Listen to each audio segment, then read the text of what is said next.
Okay guys, let's try to do example 1.1 and the exercise behind. Alright, so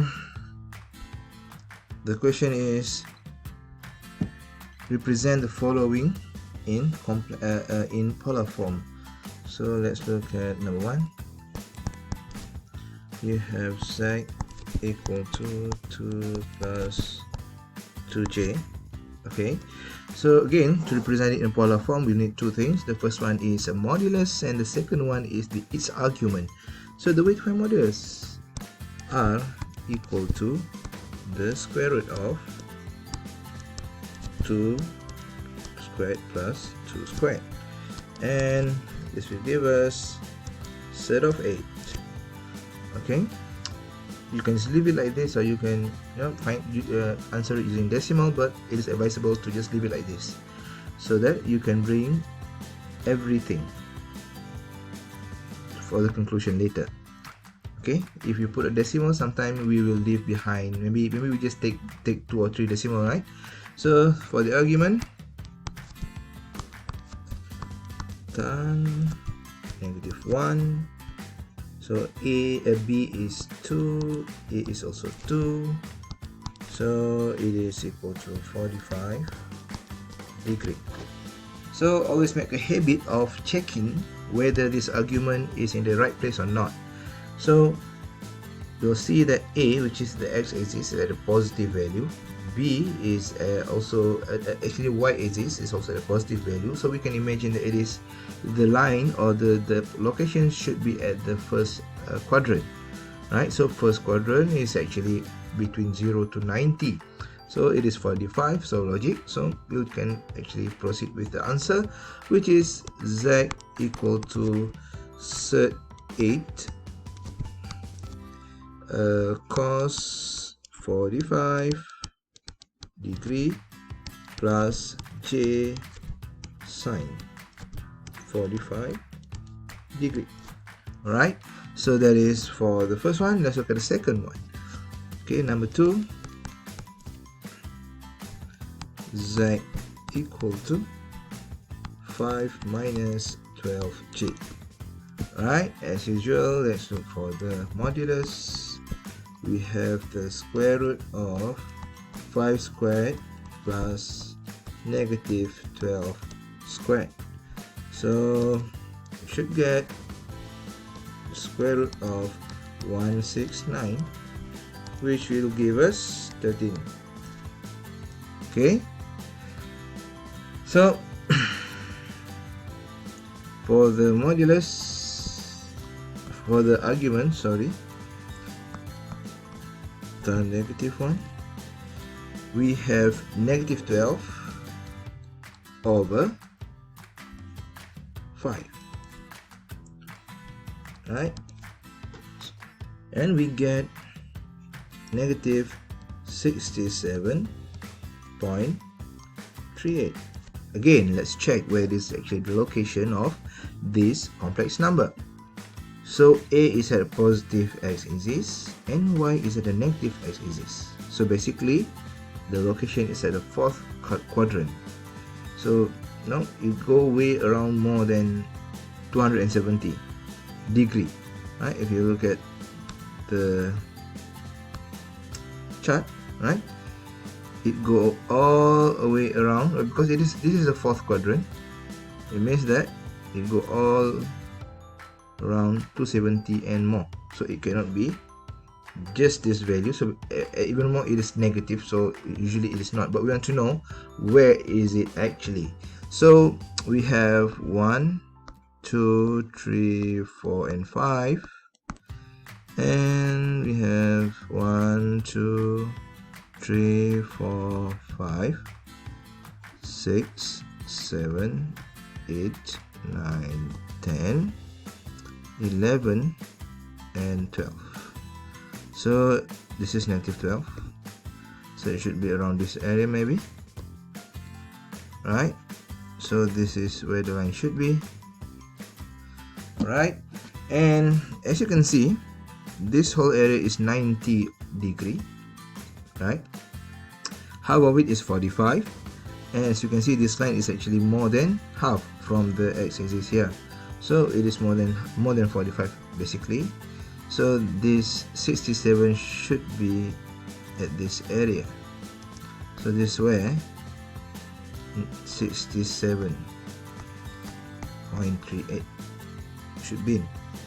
Okay, so the one that we want to actually find out is here from the first quadrant up until the line at the fourth quadrant. What is actually this argument, the value of this argument? So we know that the total argument is 360. So to find the balance is, you just need to plus it with 360. Okay, and we get the answer of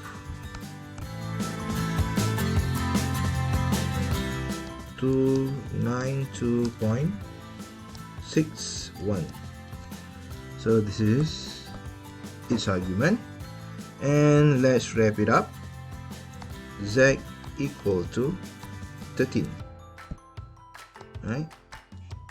Cos 292.62, right? 62, just 62 actually, plus J sine 292.62. Okay, so this is the answer for the second example. So next, let's see, exercise 1.8. They want us to do the same thing, find the complex, find the polar form based on that complex number. You can try to do it. And then example 1.12. In this example, they actually tell us to do the other way around, right? They give us the polar form and they want us to change it back into a plus bj, which is actually quite easy. So we have number 1, which is z equal to 6 cos 60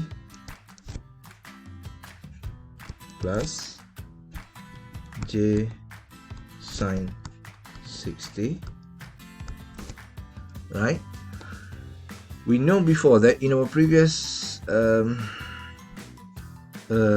discussion that a is equal to r cos theta and b is equal to r sine theta. In other words, to find the value of a, we just need to take the value of r multiplied with cos 60 and b r plus times with sine 60. So let's do that.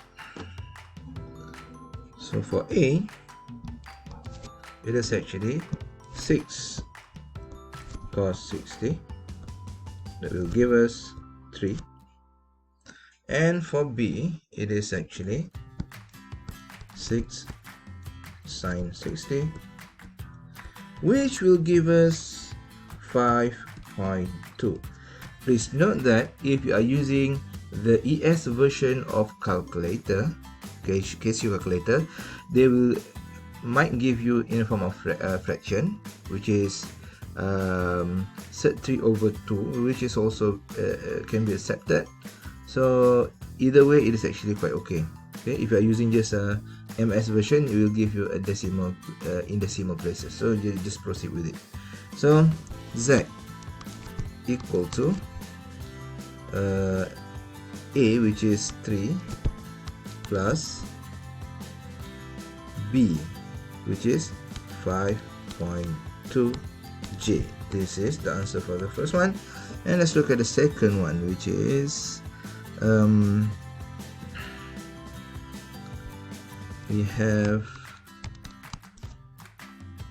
z equal to sec 2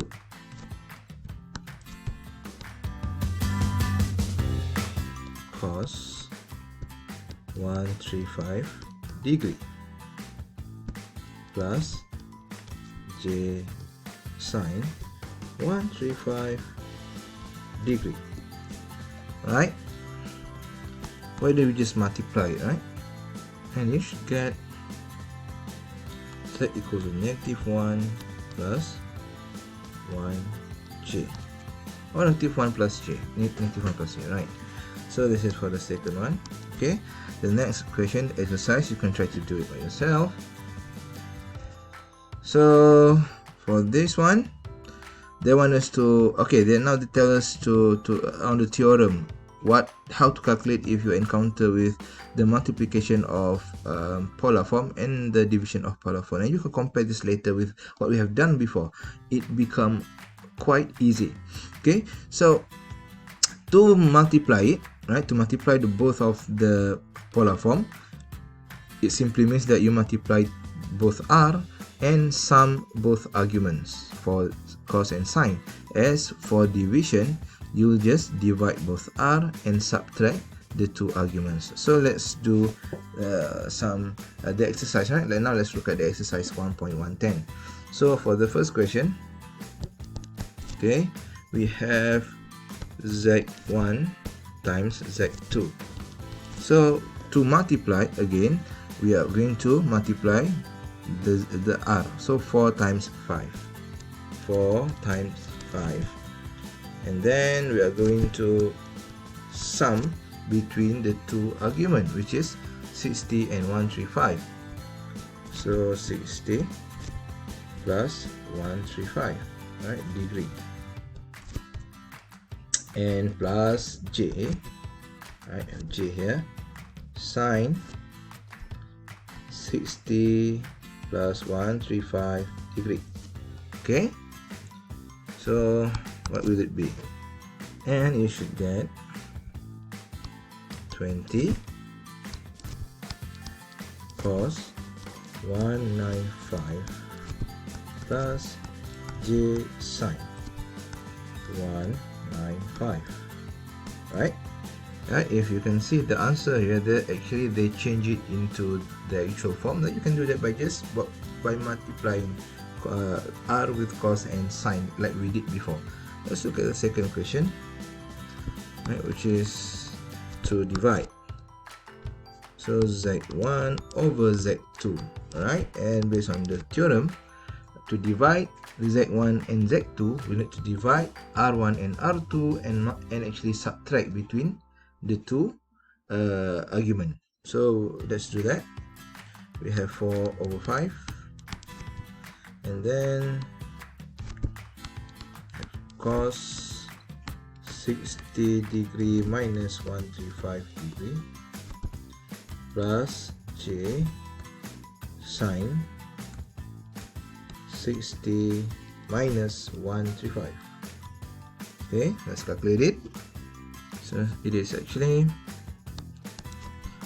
4 over 5 with cos negative 75 degree plus j sine negative 75 degree. And you can proceed if the question asks you to find the actual form. You can proceed with to multiply 4 over 5 times with cos negative 75 and 4 over 5 times with sine negative 75, right?